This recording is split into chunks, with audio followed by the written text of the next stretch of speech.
Vous présentez en quelques mots? Je m'appelle Philippe Bouézin, je viens de Bretagne, France, et je suis archéologue. Que fouillez-vous?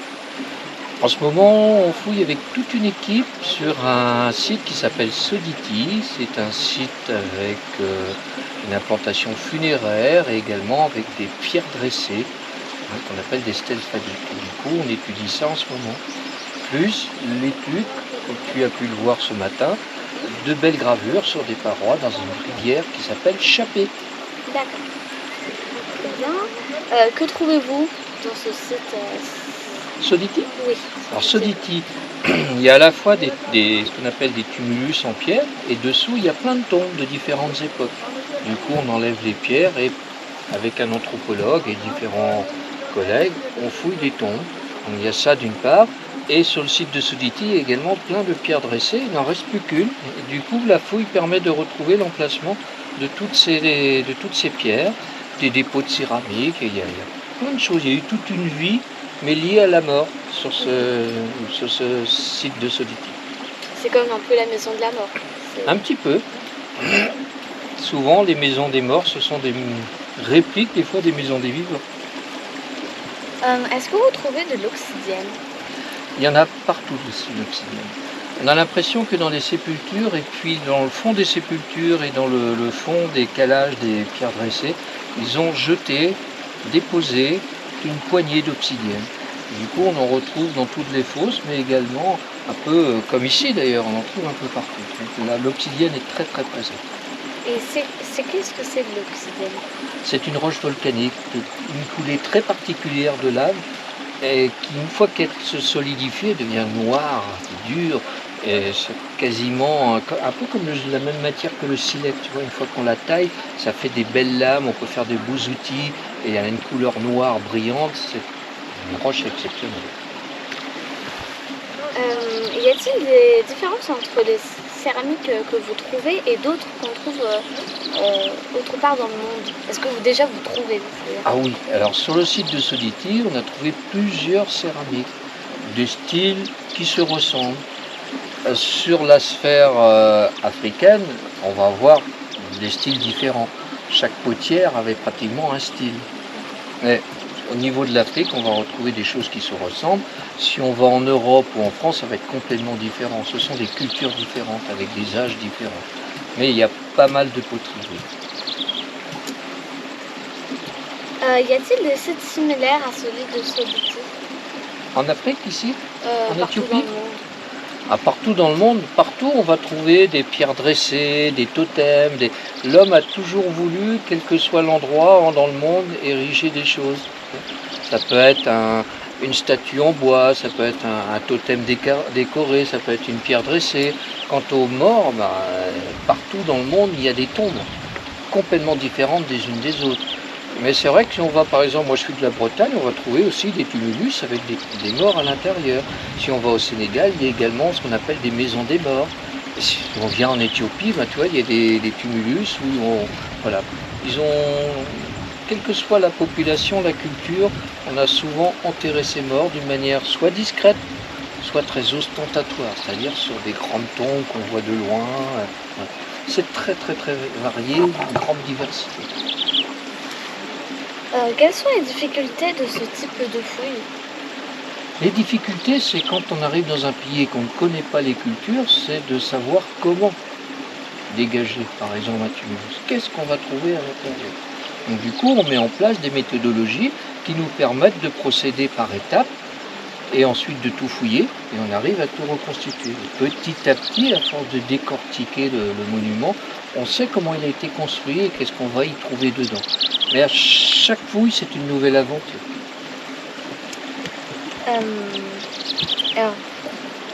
Pourquoi avez-vous choisi d'être archéologue? Déjà tout petit, je m'intéressais à la minéralogie, aux fossiles, etc. Puis un jour, j'étais en contact avec un archéologue qui m'a proposé de venir sur des sites, des mégalithes, ça s'appelle, Et du coup, petit à petit, ça m'a rongé, et puis maintenant, je suis comme Obélix, je suis tombé dedans, et je n'arrive plus à m'en sortir, je ne fais que de l'archéologie. D'accord. Depuis combien de temps êtes-vous archéologue? Ça fait très longtemps, ça fait 35 ans à peu près que je fais Et quelles ça. sont vos premières fouilles? Les fouilles, c'est des tombes j'ai fouillé des tombes en Bretagne, des mégalithes, des dolmens. Je ne sais pas si tu as entendu parler. En Bretagne, il y a des dolmens qui sont des maisons des morts et des menhirs qui sont dans le domaine des vivants. J'ai commencé à fouiller ces grands monuments, ces grandes tombes.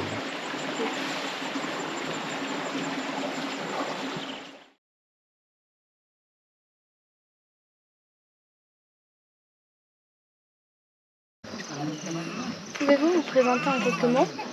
Alors Vincent Hall, donc je suis chercheur au CNRS à Toulouse et donc je travaille en France sur le néolithique, donc la fin de la préhistoire, et plus particulièrement depuis quelques années sur les mégalithes, ces grandes constructions de pierre, les dolmens, les menhirs, les tumulus, et depuis quelques années, mais encore plus récemment, en Éthiopie sur des sites mégalithiques aussi, comme le site de Soditi, mais alors sur des périodes beaucoup plus récentes qui correspondraient à l'époque médiévale en France. Que fouillez-vous? Alors ici on fouille un site, ça s'appelle Soditi, donc c'est un site qui est situé sur une grande butte qui domine le paysage. On a une vue à 360 degrés dans le paysage. Et en fait c'est un site où il y a une stèle phallique qui est en plein milieu du site. Et tout autour, en fait, les premières fois qu'on est venu, on a vu des gros tas de pierres. Et on s'est dit que sous ces tas de pierres, il y avait vraisemblablement des tombes. Donc c'est ça qui a amené les premières fouilles en 2018. Que trouvez-vous? Alors on trouve deux choses principales.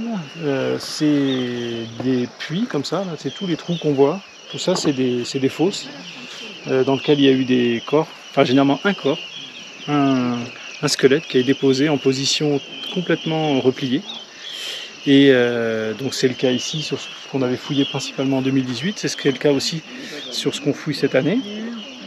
Et on trouve aussi à proximité de la stèle plein de fosses dans lesquelles étaient implantées des stèles phalliques, mais qui ont été ensuite, alors à une époque qu'il faudra qu'on arrive à dater, mais on a retiré ces stèles.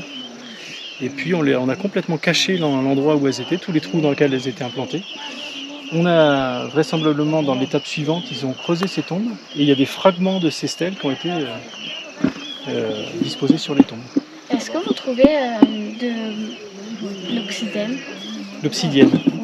Oui, on trouve beaucoup de petits éclats, de petites lames, des petites pointes de flèches, des petits objets un peu en croissant, taillés.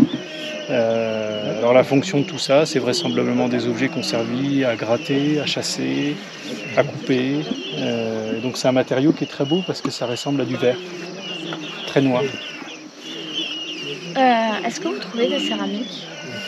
Alors on trouve un peu de céramique, pas beaucoup.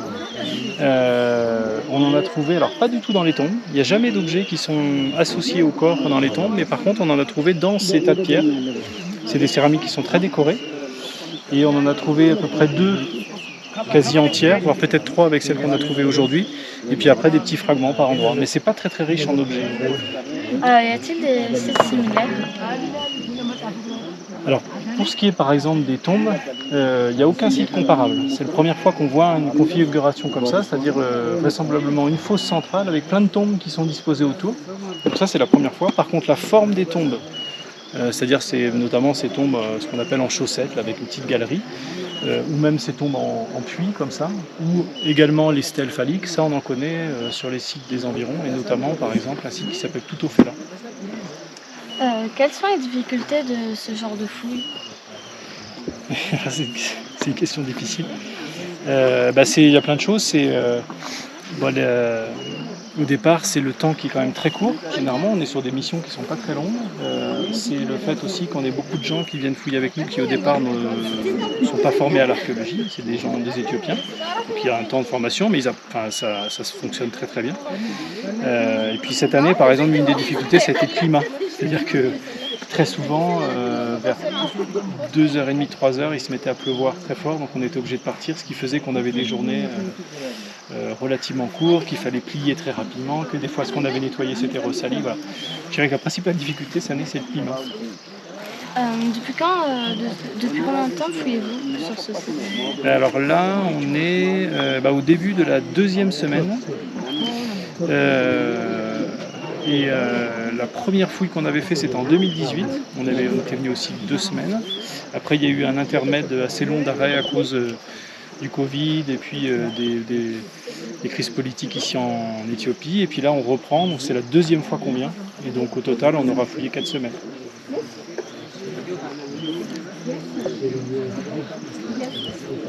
Merci. De rien. Et puis, suite au prochain épisode.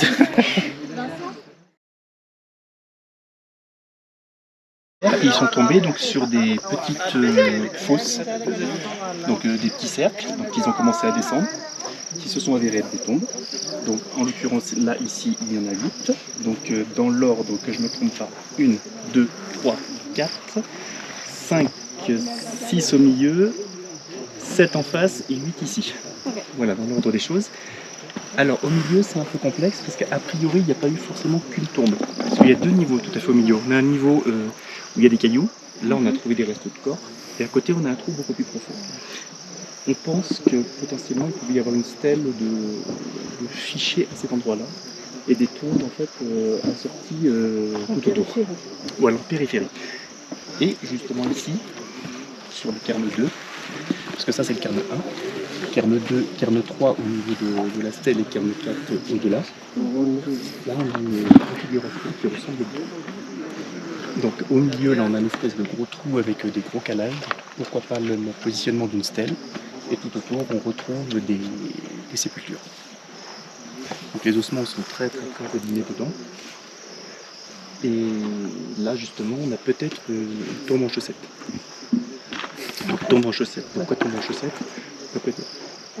Parce qu'elle va profondre, ça remonte un peu. Voilà, la forme d'une chaussette. En fait, le profil, c'est comme une chaussette. On en avait une sur l'ensemble, là, sur les 8, il y en avait une seule. Donc la numéro 5 qui est là-bas, qui est plus profonde. Et là, justement, où Charlotte, là, a priori, ça a l'air de partir dans la même direction et potentiellement une tombe en chaussette. Donc ça, c'est génial. Devant Hélène, il n'y avait rien. Voilà. Donc dans celle-ci, là, c'est cette sépulture où il y avait 2 corps l'un sur l'autre. Donc un premier niveau avec un adulte et un deuxième niveau avec un adolescent. Donc tu vois, c'est pas très grand. Donc ils ont été empilés. Par contre, les ossements sont vraiment pas bien conservés dedans, excepté les crânes, qui eux sont pas trop mal. On avait eu dans le cairn 1 également un petit coffre dans lequel il y avait un corps qui était relativement bien conservé aussi. Donc on pense que c'est... Donc ils ont certainement récupéré les ossements à un moment et gardé les os longs et ils les ont rassemblés. Ça se fait, c'est ce qu'on appelle les sépultures secondaires. Ça faudra vérifier sur le cairn numéro 1. Là, ce qu'on est en train de faire, quand on a enlevé tous les cailloux, on a retrouvé des cercles de pierres de ce type-là, et on a essayé de comprendre si c'était ou des sépultures ou des calages de stèles de cette forme-là, et a priori ce serait des calages de stèles. Donc on en a, tu vois là il y a les fils juste derrière, il y en a une ici, il y en a une à côté du seau rouge, une 4e là-bas, et là on est en train de trouver un 2e alignement. Donc beaucoup de stèles ont été récupérées certainement, pour mettre soit sur un autre site, ou pourquoi pas des réutilisations pour la construction. Parce que ça se fait aussi. Donc là, on est en train de fouiller les fosses dans lesquelles étaient posées les stèles. Et là, donc, on a les tombes qui sont à côté. Ici, on continue, en fait, c'est exactement le même topo. En fait, on a des petites fosses où on avait des stèles. Et concernant le cairn numéro 4, là-bas, pour l'instant, c'est plus complexe parce qu'on est encore plus ou moins dans la zone décapage. C'est-à-dire le début de la fouille. Au début de la fouille, voilà. Voilà.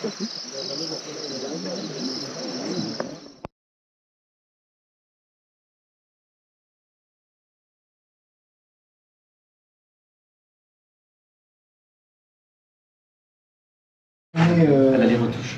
Pouvez-vous vous présenter en quelques mots? Alors, je m'appelle Hélène Guité, je suis archéologue géomaticienne contractuelle. C'est-à-dire que je travaille, j'ai des contrats régulièrement pour fouiller et faire la géomatique sur les fouilles archéologiques. Qu'est-ce que la géomatique? La géomatique, ce sont toutes les techniques informatiques qu'on va appliquer à l'archéologie. On dit aussi archéomatique parfois. Voilà. Que fouillez-vous en ce moment? Alors en ce moment, on fouille un site qui s'appelle Soditi, au milieu d'une zone qui s'appelle Guédéo. Et le site, c'est une nécropole. On trouve beaucoup de tombes. On trouve aussi d'anciens alignements de stèles. Donc, en fait, on a décapé, nettoyé un ancien cairn, un ancien promontoire sur lequel il y a 4 cairns. Et de ce décapage sont sortis des aménagements de tombes ou de fosses. Donc en fait, c'était en lien, les deux étaient en lien. Trouvez-vous de l'obsidienne? Oui, beaucoup. D'ailleurs, on en voit ici au lavage. Il y en a beaucoup, que ce soit dans les structures comme sur le sol, même le sol. Il y en a énormément. Oui, de toute façon, y a-t-il des sites similaires? Oui, il y en a un qui est juste à côté de celui où on est en ce moment. Il est à peine à 500-600 mètres peut-être. Et il y en a aussi beaucoup d'autres dans le secteur. Quelles sont les difficultés de ce type de fouille? En ce moment, je dirais surtout le climat.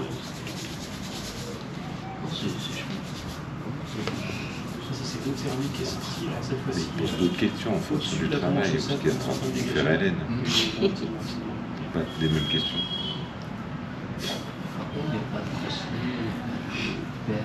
Alors, les difficultés de cette fouille, pour ma spécialité, ça va surtout être la météo. Parce que moi, j'utilise beaucoup de matériel informatique ou photographique. Et c'est pas du matériel étanche, donc il pleut beaucoup, ça arrive très très vite. Et donc quand la pluie est là, on ne peut pas prendre de photos, il faut qu'on range tout, il faut qu'on protège tout notre matériel de fouille et le site. Et à contrario, quand on a beaucoup de soleil, moi je ne peux pas faire de bonnes photos. Donc là aussi c'est un problème.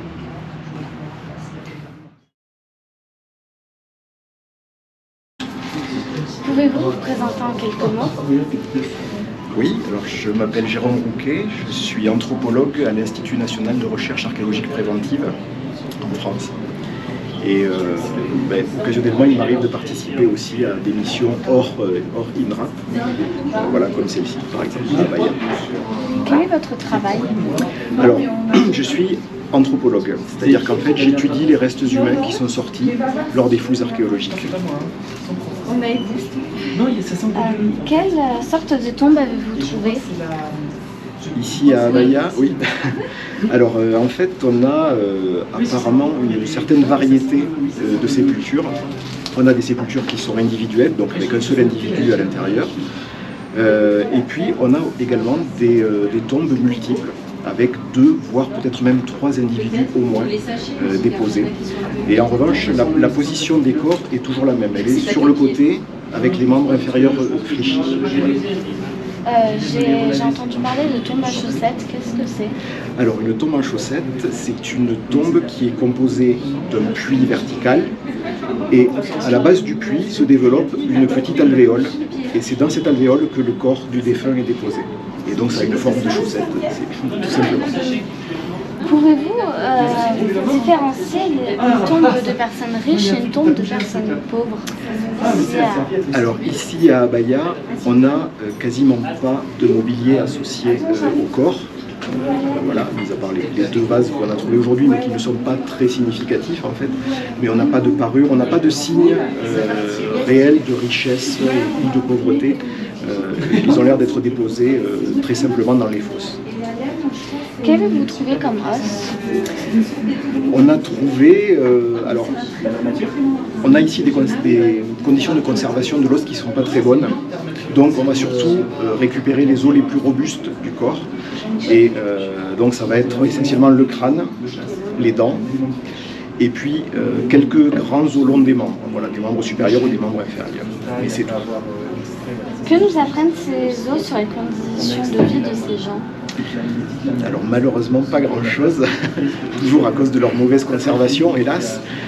Ça c'est bien dommage, là s'ils avaient été mieux conservés, on aurait pu avoir une idée de leurs conditions effectivement sanitaires par exemple, voir si on avait trouvé des maladies, des signes pathologiques quelconques, un traumatisme, etc. Voilà, en l'occurrence là, malheureusement l'examen ne va pas donner grand-chose. Quelles sont les analyses que vous allez faire sur ces os? Alors, mis à part ce que je fais en ce moment, et donc qui consiste en une observation des restes, un inventaire des os présents, on espère pouvoir faire des analyses de l'ADN qui, par exemple, pourraient nous fournir des éléments qui ne sont pas accessibles à l'heure actuelle, comme par exemple le sexe des individus. Ça, la conservation est telle ici qu'on ne pourra jamais le déterminer par l'examen des os. En revanche, une analyse de l'ADN pourrait nous fournir ces informations. Merci. Avec plaisir.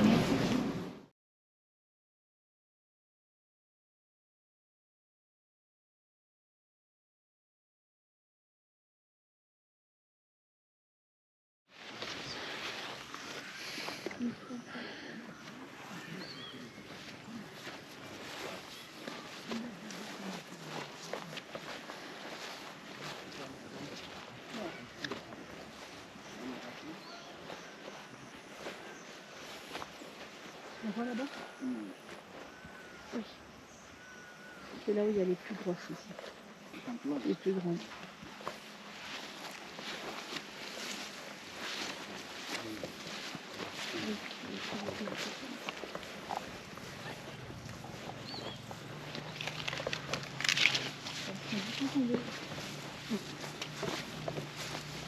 Comment ils vous ont compté?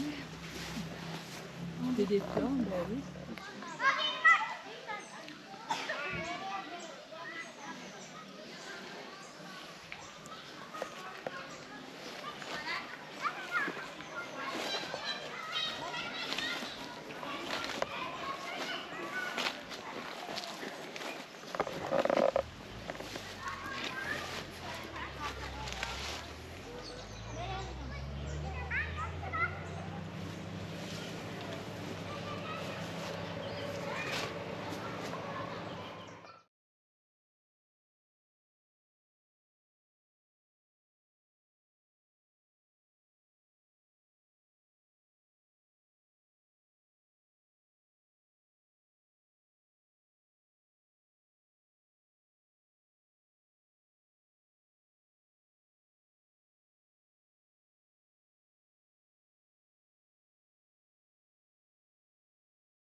Tellement des sites en fait qui vivent beaucoup, qui sont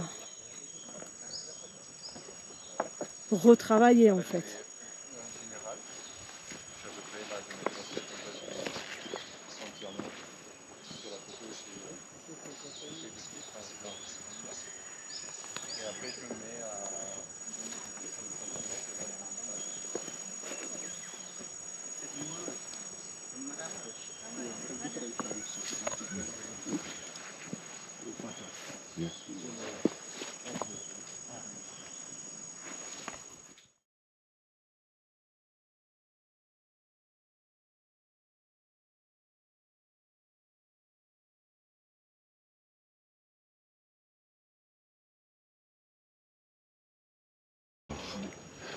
Après, il est comme des scarifications, des tatouages.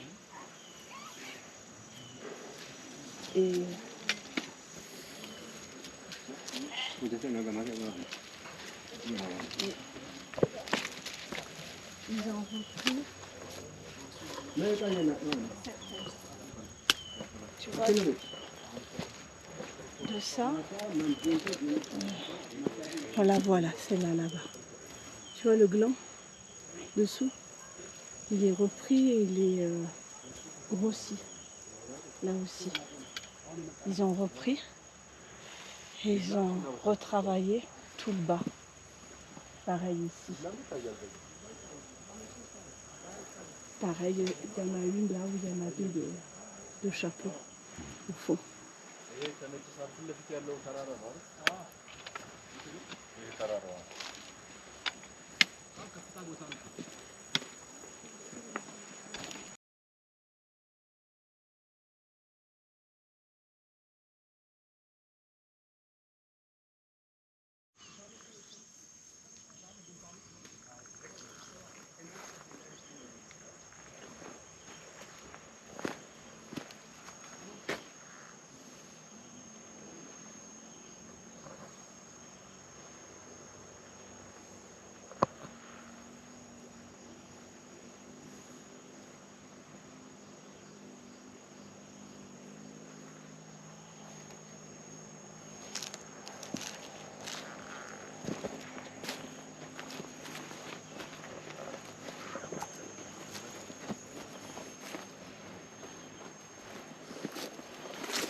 Même pas que c'est tombé.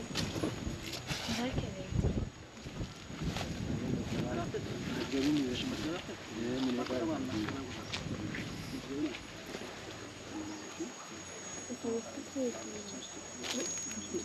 Non mais...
Okay, this one symbolic of phallus or penis.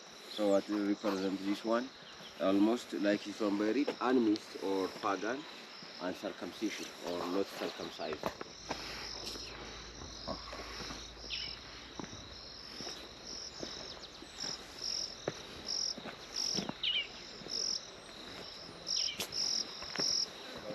Buried one is this one. Lying down. He said religious or Christian person married here. Like Sunbury. Almost 51 people like people who have considered like almost animals. That's Sunbury.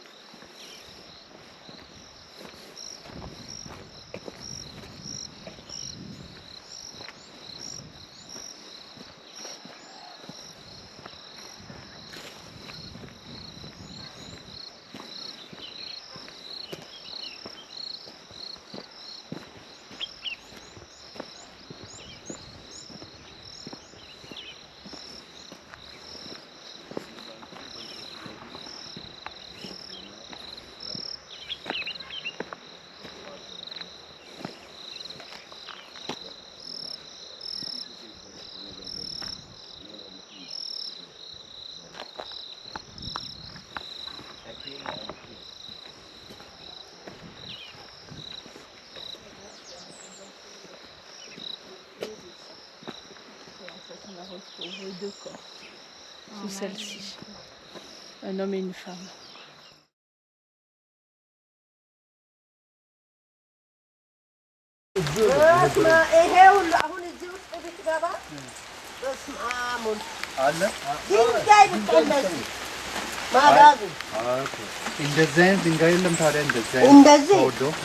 ይሄ የቆመ ይሄስ ወዶ ከየት የመጣ ነው? ከዚሁ ነው ያለ። እኔም የደረስኩት የነበረው ነው። አዎ እዚህ ያለ የተከሰከሰ